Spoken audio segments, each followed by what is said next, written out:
Ézéchiel va accepter toutes les souffrances. Parce qu'il connaît la vision que Dieu lui a donnée.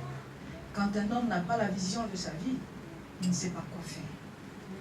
Mais quand un homme a la vision de sa vie, l'homme sait ce qu'il a à faire et pourquoi il le fait. Alléluia. Ézéchiel savait pour qui il souffrait.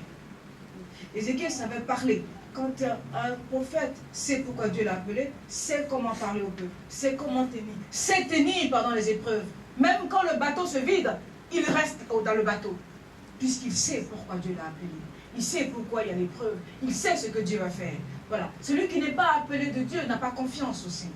N'a pas confiance en des moments de trouble. Parce qu'il n'est pas engagé. Ézéchiel était engagé jusqu'à souffrir. Alors, le Seigneur montre, il y a plusieurs visions que Dieu a montrées à Ézéchiel. La vision que Dieu montre à Ézéchiel, c'est son peuple qui est à Babylone et qui est découragé. Nous sommes dans une société, nous vivons beaucoup de choses, parfois, qui nous troublent. On se dit, mais je suis chrétien, mais comment se fait-il que cela m'arrive? Comment se fait-il qu'il se passe telle chose? Comment se fait-il que je vis cela? Comment se fait-il que le païen a cela? Et on se pose des questions. Mais ce sont les yeux que Dieu nous ouvre pour que nous voyons que le païen qui ne connaît pas Dieu a, et que celui qui connaît Dieu n'a pas. Mais pourquoi tu n'as pas? Il y a quelque chose qui manque dans la relation entre toi et Dieu. Et Dieu te fait voir ça pour que tu le cherches, pour que tu comprennes, pour que tu médites, pour dire, si lui il a ça, c'est que moi j'ai un problème. Qu'est-ce que je dois faire?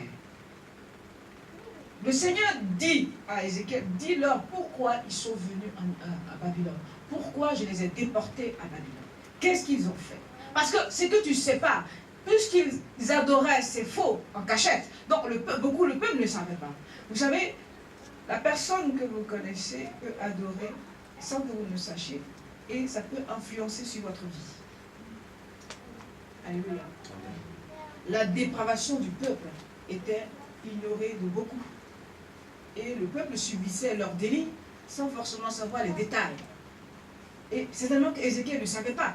Mais lorsque Ézéchiel a vu ce que le peuple faisait et les raisons pour lesquelles Dieu les a déportés, il avait mal au cœur. Mais il avait aussi mal au cœur du jugement que Dieu allait faire.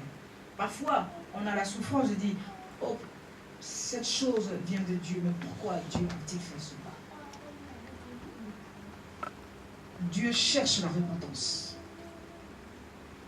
Cette chose n'ira pas à la mort, n'ira pas à la destruction. Si l'homme vient à la repentance. Ce que le Seigneur demandait à son peuple, c'est de comprendre, c'est de comprendre la raison et de se repentir et de s'humilier. Il dit que c'est une famille de rebelles. C'est une famille de rebelles. La rébellion est ce qui nous éloigne de la grâce de Dieu, de l'amour de Dieu, de la volonté de Dieu, des objectifs de Dieu, et qui nous éloigne du plan de Dieu. Le plan de Dieu, c'est que chacun accepte Jésus et que s'engage. Le désir de Dieu, c'est que tous soient guéris. Qu'ils soient pas chrétiens ou chrétiens, que tous soient... Ça, c'est le désir de Dieu, parce que Dieu a créé tout le monde. Il a aussi créé les païens comme les chrétiens. Il a aussi créé tout, même celui qui est fou, et c'est créé de Dieu. Donc, le désir de Dieu, même celui qui ne connaît pas, soit sauvé, soit guéri, soit délivré, soit restauré. Mais le plan de Dieu, parce que celui-là n'est pas sauvé, que tous acceptent Jésus pour hériter la vie. Donc Dieu annonce, quand il parle de David, sera éternellement. Comprenez qu'il ne parle pas de David en tant que tel, puisque David est mort. Il parle de celui qui vient de David, qui est le Seigneur Jésus-Christ. Dieu annonce à Ézéchiel qu'il y aura un sacrificateur éternel. Celui-ci va le racheter, va rétablir éternellement cette vie spirituelle. Si on n'accepte pas Jésus dans sa vie, en tant que chrétien, on n'accepte pas le salut, le vrai salut. Alléluia. On n'accepte pas le vrai salut. Il est bon de venir à l'église et de sauter, de voir les amis, mais on ne sait pas de quoi est fait l'instant. Donc on n'est pas un bon témoignage de Dieu quand on vient à l'église pour tromper les autres et pour se tromper soi-même, et quand on sort, il y a un danger et nous sommes les premiers à être confrontés au danger. Or, que va dire le païen? Mais ce ne sont pas ceux-là qui sortaient du temple, sont supposés être sous la protection du Saint-Esprit. L'esprit que le Seigneur demandait à Ézéchiel, qui demandait de parler, c'est son esprit à lui-même. Le Seigneur dit à Ézéchiel, prophétise sur l'esprit, prophétise sur l'esprit. Ça veut dire que l'esprit était en train de planer. L'esprit de vie, de résurrection que Dieu a descendu, c'est son esprit. L'esprit du Seigneur, dans Genèse chapitre 2, la lumière était l'esprit du Seigneur Jésus-Christ. Donc le Seigneur dit, parle à cet esprit, celui qui va venir le rétablir en son temps. Donc, ça veut dire, repens-toi, Ézéchiel, au nom de tout le monde, parce que tu es prophète. Dieu dit à Abimelech, va vers Abraham, car il est prophète. Il priera pour toi et tu guériras. Donc, Dieu dit à Ézéchiel, au nom de tout ton peuple rebelle, parle à l'Esprit. Ça veut dire, parle à Jésus-Christ qui est là, mon envoyé. Et, qu'a fait le Seigneur? Il a donné vie aux morts. Et par lui, je donnerai le rétablissement spirituel à tout un peuple à Babylone. Est-ce qu'on se comprend? Amen. Ta véritable foi en Jésus peut soulever les montagnes. C'est quoi les montagnes? Les montagnes, ce sont des difficultés. Les montagnes, ce sont les blocages. Les montagnes, ce sont les choses qui troublent ta vie. Le Seigneur dit parle et la vie rentrera en eux. Amen. Alléluia. Amen. Et le Seigneur a illustré par des ossements desséchés. Qui veut dire que même si ta vie est desséchée, même si on dit il n'y a rien, mais si tu focalises et tu parles à l'Esprit, si tu parles au Saint-Esprit, si tu es sincère, engagé, le Seigneur redonnera résurrection à ta vie. Amen. Car en lui, il n'y a jamais d'échec. Il y a toujours une prise de conscience. Et ils rebâtiront sur les anciens monuments. Amen. Et ils relèveront les décombres antiques. Le Seigneur montrait à Ézéchiel que toi, tu vois les ossements sont desséchés. Normalement, il n'y a plus de vie. Ce sont des ossements. Il n'y a plus de chair. Il n'y a plus de nerfs. Il n'y a plus rien. Mais moi, je suis capable de ressusciter une vie. J'ai détruit. Parce qu'ils ont commis l'ignominie, l'abomination. Ils se sont détournés de moi. Ils se sont prostitués au faux Dieu. Ah, moi, je les ai sortis de l'Égypte. Ils ont vu des miracles. Parfois, tu vois Dieu faire des choses dans ta vie. Et quand le Seigneur fait, tu dis, oh, gloire à Dieu, tu es content, tu témoignes. Et puis, Dieu dit, bon, je vais faire encore quelque chose. Voici sa joie est profonde. Si elle est capable de toujours me glorifier quand je vais la tester. Et puis là, tu as oublié tout ce que Dieu a fait. Et tu es dans l'instant. Voilà la foi. On a la foi lorsqu'on sort toujours attaché à Dieu. On dit, j'ai la foi. Pourquoi tu as la foi? Non, parce que j'ai vécu des épreuves. Et j'ai demeuré. Amen. Tout à l'heure, on parlait de Jean chapitre 15. Demeurer en moi. Qu'est-ce qui te montre que tu as la foi? La foi, c'est que tu es resté attaché au Seigneur, engagé. Et tu n'as jamais quitté le bateau. Tu t'es jamais détourné. Tu n'as jamais parlé contre Dieu. Tu n'as jamais soutenu ce qui est mauvais. Alléluia. Alors, tu peux dire que tu as foi parce que tu es sorti d'une épreuve où tu pouvais, je mets au conditionnel, te détourner du Seigneur. Et c'est ce que le Seigneur a vu pour dire, lui, il est fils de l'homme. Dieu ne dit pas à n'importe qui fils de l'homme. Dieu n'appelle pas n'importe qui dans le ministère prophétique. Non. Dieu appelle parce que d'abord, il voit qu'il y a beaucoup de choses qui se sont passées dans ta famille et dans ta vie. Et Dieu appelle pour la restauration. L'objectif premier de Dieu, c'est la restauration. La restauration. Ensuite, Dieu avertit. Quand Dieu avertit, c'est encore l'amour de Dieu. C'est encore la compassion de Dieu.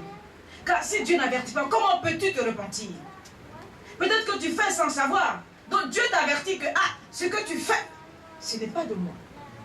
Alors, lorsque tu marches par l'esprit, parce que même ceux qui étaient la colonne de l'esprit, ils ont parfois fait des erreurs telles que apôtre Pierre, qui, lorsqu'il a vu apôtre Jacques venir, il n'a pas voulu manger avec les gentils. Et apôtre Paul l'a ramené à la raison. Parce qu'il dit non, ne sois pas hypocrite. Bon, ça veut dire que parfois la chair peut prendre le dessus pour bien faire, pour plaire. Non, mais c'est mieux de ne pas plaire aux gens. Quand on est prophète, ce n'est pas pour plaire. Ce n'est pas pour prendre les présents. Quand tu prends les présents, tu dis, écoute bien, je prends bien la chose, mais quand le Dieu me dit de te dire la vérité, je te dirai la vérité. Alors, celui qui m'a lâché va dire, mais il n'est pas reconnaissant. Mais s'il est reconnaissant, parce que plus tu diras la vérité, plus tu seras sauvé. Amen. Plus tu mentiras, plus tu conduiras dans le feu. Donc la vérité sauve. La droiture sauve. C'est celui qui t'aime qui te dit la vérité. Amen. Celui qui te ment ne te dira jamais la vérité. Amen.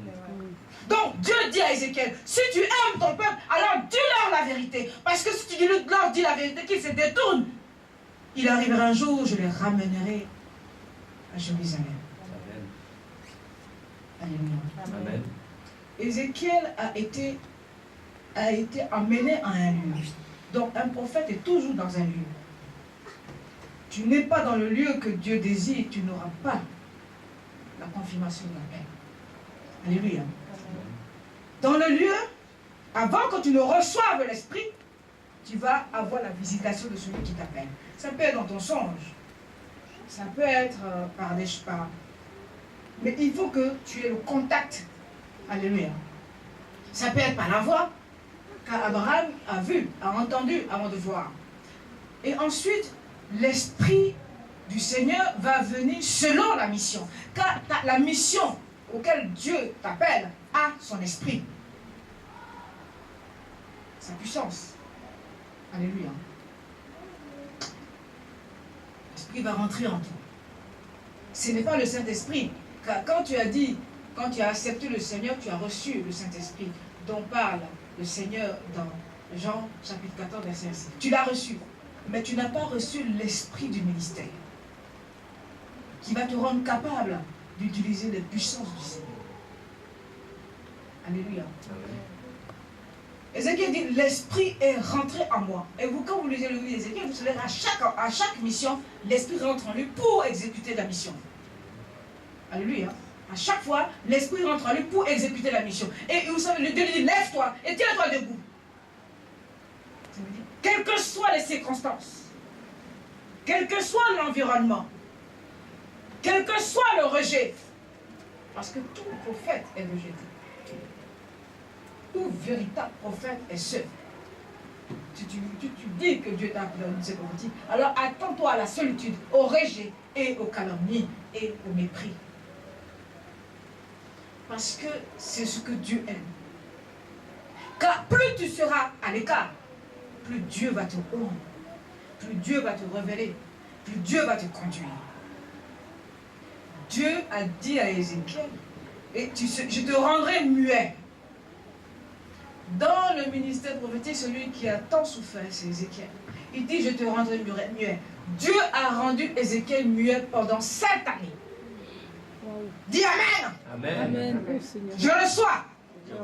Dis je reçois. Je reçois. Je reçois. Je reçois. Je reçois la puissance de Dieu. Je reçois la puissance de Dieu. Je reçois la révélation de Dieu. Je reçois la révélation de Dieu. Je reçois l'intimité de Dieu. Je reçois l'intimité de Dieu. Je reçois la révélation de Dieu. Je reçois la révélation de Je Dieu. reçois le ministère. Je reçois le ministère. Bien aimé, on parle d'Ézéchiel. Donc quand vous dites je reçois, vous le vivez et Dieu va vous visiter. Amen. Ce que je suis en train de dire, c'est les choses que Dieu m'a demandé de dire et de faire.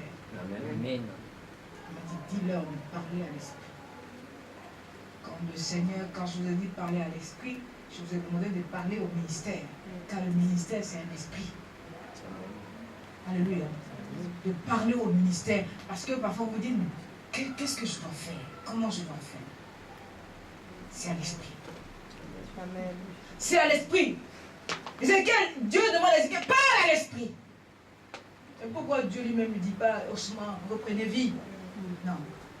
Dieu a besoin de nous pour que les choses soient faites dans le naturel. car Dieu ne se mélange pas avec le naturel. C'est pour ça que Dieu a créé l'homme à son image, pour que l'homme exécute sa volonté. Donc nous sommes les instruments du Seigneur. Nous sommes aux yeux du Seigneur parfaits. Nous devons nous voir parfaits. Tu ne te vois pas parfait parce que tu te dis que je suis dans le péché. Donc tu es gêné. Mais tu ne dois pas être gêné parce que le Saint-Esprit régénère.